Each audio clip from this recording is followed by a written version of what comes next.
CFA ou FRM, quelle certification choisir? S'il y a bien une question que la plupart des personnes qui sont en finance, qui étudient en finance ou qui veulent se lancer dans une carrière en finance se posent, c'est la question de savoir quelle est la certification qui est la plus pertinente de faire entre le CFA et le FRM. Dans cette vidéo-ci, je vais voir avec vous différents points qui vous permettront justement de pouvoir choisir entre le CFA et le FRM, la certification qui sera la meilleure en fonction de votre contexte et en fonction également de vos perspectives d'avenir. Restez jusqu'à la fin de la vidéo, vous allez énormément apprendre. A tout de suite.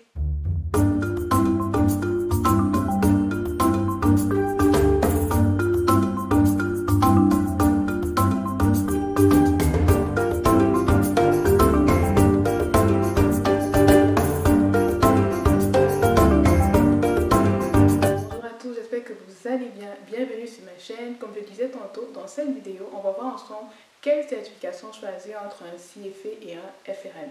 Il est très important de se poser les bonnes questions lorsqu'il va falloir faire le choix justement entre l'une ou l'autre de ces deux certifications. Avant de commencer, je vous invite à faire deux choses. La première chose, je vous invite à vous abonner à cette chaîne pour ne rien manquer de toutes les vidéos que je vais partager. Je ne sais pas si vous le savez, mais je partage beaucoup de vidéos, beaucoup de contenu de qualité autour de la carrière professionnelle, de l'employabilité, de LinkedIn, du personal branding dans le domaine de la carrière professionnelle et également beaucoup de vidéos comme celle-ci autour de la certification ou des formations. Donc vraiment, n'hésitez pas, abonnez-vous afin de ne manquer aucune vidéo de qualité que je vais poster. Et la deuxième chose, je vous invite à partager cette vidéo au maximum de personnes. Il y a sûrement une personne dans votre entourage qui se pose la question de savoir mais quelle est la certification que je dois choisir. Donc cette vidéo-ci va répondre vraiment à la question que quelqu'un se pose, peut-être en Asie. Donc vraiment, n'hésitez pas à partager la vidéo. Donc, on va revenir au thème du jour, comment choisir entre le CFA et le FRM. Je vais énumérer plusieurs points, plusieurs aspects, l'aspect du coût de la formation, des métiers, des débouchés de chaque certification, mais également l'aspect de la difficulté justement de chacune des certifications. Voilà. La première chose, qu'est-ce que le CFA, qu'est-ce que le FRM? Le CFA, c'est Chartered Financial Analyst et le FRM, c'est le Financial Risk Management. Le CFA, c'est vraiment une certification qui est vraiment très axée sur le domaine de la finance, de l'investissement, l'investissement finance, l'investment management, le portfolio management. C'est vraiment très axé sur des problématiques de finance. Il y a beaucoup plus de débouchés justement pour toutes les personnes qui ont une certification en finance. Tandis que le FRM est beaucoup plus spécialisé dans le domaine de la gestion des risques, en fait, financiers pour des banques. À côté de ça, je pense qu'il est également important de mentionner qu'il existe également le ERM, Enterprise Risk Management. Ça, c'est beaucoup plus axé sur la gestion des risques d'entreprise. Tandis que le FRM, c'est beaucoup plus pour des personnes qui veulent pouvoir gérer le risque financier, beaucoup plus de risque financier des institutions financières. C'est très important de mentionner ces aspects-là. Donc, le CFA est organisé par un institut qui s'appelle CFA Institute, je pense qu'ils sont basés aux États-Unis, tandis que le FRM est organisé par le GARP, Global Association Risk Professional. Voilà, c'est un peu ça. Et toutes les deux institutions sont basées aux États-Unis. Les deux certifications sont de plus en plus connues, surtout je pense que le CFA est quand même beaucoup plus connu que le FRM. Mais je pense qu'à la fin de compte, vous allez vous rendre compte que les deux certifications se valent, mais surtout que ça va dépendre de ce que vous souhaitez faire. C'est pour ça qu'il faut vraiment rester jusqu'à la fin parce que je vais énumérer plusieurs aspects. Sur le plan de l'organisation de chacune des certifications, le CFA est organisé en trois examens CFA 1, 2 et 3. Apparemment, de ce que j'ai cru comprendre, la partie 2 est vraiment la partie la plus difficile.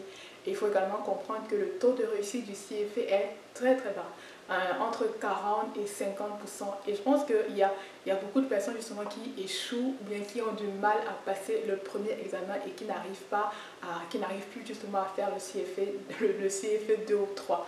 Donc ça, il faut vraiment le connaître avant de songer à prendre la certification. Il est également important de savoir que vous avez 4 ans pour pouvoir justement prendre les 3 examens. Ça veut dire que vous ne pouvez pas le faire sur 5 ans. C'est vraiment sur 4 ans. Donc 3-4 ans, la plupart des personnes le prennent en 3-4 ans parce qu'après 4 ans, vous serez jeté hors du programme. Au niveau Du FRM également, c'est la même chose parce que vous avez justement 4 ans pour pouvoir justement passer le FRM1 et le FRM2. Le FRM1 le FRM1 et le FRM2. Le FRM1 et le FRM2 en fait sont deux examens justement de la certification FRM. Vous pouvez prendre le FRM2 après avoir pris le FRM1. Après avoir pris le FRM1, mais vous pouvez également prendre les deux examens le même jour.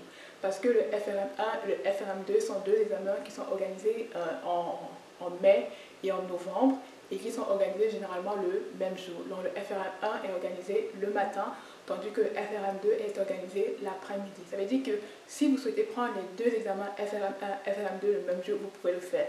Mais il est très important de savoir que si vous échouez le FRM1 et que vous passez le FRM2, vous allez échouer tous les deux examens parce que pour pouvoir passer le FRM2, il faut avoir passé le FRM1. Donc c'est très important de savoir ces éléments-là. Et puis franchement, après avoir passé l'examen moi-même, je ne vous conseille pas de pouvoir prendre à la fois le FRM1 et le FRM2 le même jour. Je vous conseille vraiment de les prendre de manière successive. C'est-à-dire prendre d'abord le FRM1, étudier pour le FRM1, passer le FRM1, être sûr d'avoir passé avant de passer au FRM2 parce que c'est quand même un examen qui est difficile. Ça, c'est mon point de vue. En termes de difficulté des deux certifications, le FRM, moi je dirais que le FRM, il est beaucoup plus facile pour les personnes qui ont un background quantitatif, un background en mathématiques, en statistiques. Vraiment, ils n'auront pas du tout de problème justement pour passer la certification. Ça, c'est mon avis. Tandis que le CFA est beaucoup plus facile pour les personnes qui ont un background en comptabilité ou en finance. Donc, il est très important de savoir cela.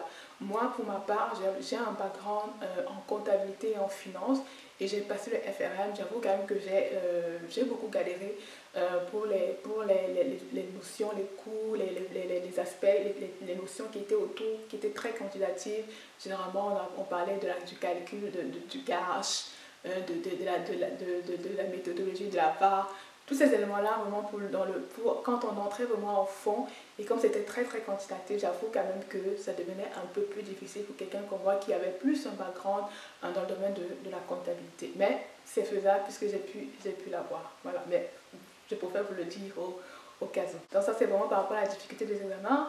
Comme je disais, j'ai entendu dire que le CFA est très très difficile.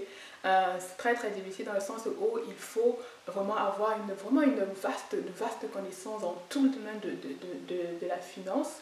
Et également, ce sont des examens pour lesquels vous ne pouvez pas les étudier à la dernière minute. Vous ne pouvez pas décider de vous lever un mois avant la date de passage de l'examen pour le préparer, pour dire que vous allez passer dans un mois. C'est pas possible. Vous avez besoin de prendre beaucoup de temps. Et ce que moi je conseille même aux gens, c'est que quand vous allez passer le CFA ou le FRM, vraiment essayez de poser des vacances si vous travaillez quelque part. Essayez de poser des vacances quelques jours, une ou deux semaines avant l'examen pour pouvoir vraiment vous préparer à fond. Parce que ce sont vraiment des examens vraiment difficiles. Vraiment, je pense qu'il est important de le savoir. Et ce sont des examens qui coûtent également cher en termes justement de coûts. Le FRM, il faut payer 400 $ pour s'inscrire la première année et pouvoir passer l'examen. 400 $, c'est comme un frais d'inscription dans le programme. Et ensuite, vous pouvez soit passer le FRM1 et le FRM2 qui ont également des frais de scolarité particuliers. Il faut savoir que pour le FRM, vous avez trois choix de date d'inscription possibles. Il y a le Early Registration, le Standard Registration et le Latest Registration. Plus vous allez tarder, plus le montant de la scolarité ou le montant des frais de passage de l'examen seront élevés. Donc vraiment, je vous conseille dès que vous êtes sûr que vous allez passer l'examen, n'hésitez pas à payer, pour pouvoir payer un coût un peu moins élevé. Je pense que c'est également la même chose au niveau du CFA. Je pense qu'ils ont également 3 dates et plus le temps passe, plus le montant justement, le montant que vous payez pour prendre la certification CFA. Je pense que CFA ça doit être 2 dates, mais ça devient plus le temps passe, plus le montant devient plus élevé. Dans le cas du FRM par exemple, vous pouvez décider par exemple si vous vous rendez compte que vous n'êtes pas prêt à quelques semaines de l'examen, vous pouvez décider de reporter. Mais je pense que vous n'avez pas le droit de le faire plusieurs fois, donc il est vraiment important de se dire ok, si je passe l'examen, je me prépare à fond et je le passe parce que je n'ai pas vraiment le droit de reporter plusieurs fois mon examen. Ça, c'est très important à savoir. En termes de débouchés, par rapport à ces deux certifications-là, de ce que j'ai compris, le CFA offre beaucoup plus d'opportunités. Vous pouvez, avec un CFA, travailler dans le domaine du portfolio management, de l'investment banking, de l'investment management et également de la recherche dans le domaine de la finance. Tandis qu'avec le FRM, c'est vraiment très très ciblé autour des métiers du risque financier. Donc le risque de portefeuille, le risque de liquidité, le risque financier, le risque de marché, le risque opérationnel. Vraiment, c'est vraiment autour des métiers qui sont autour de ces domaines-là, mais également la possibilité quand même de monter à des postes beaucoup plus élevés du risk management. C'est vraiment également ce que j'apprécie pour la certification de Financial Risk Management, parce que ça donne la possibilité quand même de pouvoir manager en fait la gestion des risques financiers. Donc il y a cet aspect quand même management qui peut vous ouvrir les portes vers des postes de responsabilité dans le domaine de la gestion des risques. Mais quoi qu'il en soit, il faut savoir que vous pouvez prendre les deux certifications. Et je pense que de plus en plus, beaucoup de personnes prennent ces deux certifications-là, que ce soit le CFA ou le FRM, déjà parce que les domaines d'études sont assez différents. Comme je disais, le CFA, les matières qui sont apprises dans le CFA, c'est vraiment les matières comme l'éthique, la corporate finance, la quantitative finance, les méthodes quantitatives, le financial reporting, alors qu'au niveau de la gestion des risques financiers, le FRM, c'est plus justement des matières comme les fondements justement de la gestion du risque financier. Il y a toute la partie quantitative aussi, la valorisation des produits financiers, la gestion des risques de crédit, gestion du risque de liquidité, gestion du risque opérationnel. Voilà, donc c'est beaucoup plus vraiment focalisé sur le domaine de la gestion des risques. Et je pense que si vous pouvez prendre les deux certifications, vraiment l'un n'exclut pas l'autre, surtout que les domaines sont vraiment comme à la fois liés, mais à la fois comme sont vraiment à la fois liés, quoi. Donc du coup vraiment si vous avez la possibilité de prendre les deux certifications, si vous hésitez entre les deux, essayez de prendre celle pour laquelle vous avez l'impression qu'il y a beaucoup plus de débouchés, peut-être comme le CFA, et après peut-être prendre le FRL. Mais si vous avez à cœur de vraiment travailler le domaine de la gestion des risques financiers, vraiment je vous conseille de directement aller vers le FRM. Pour ma part, comme je disais tantôt, je suis certifiée FRM depuis plusieurs années déjà.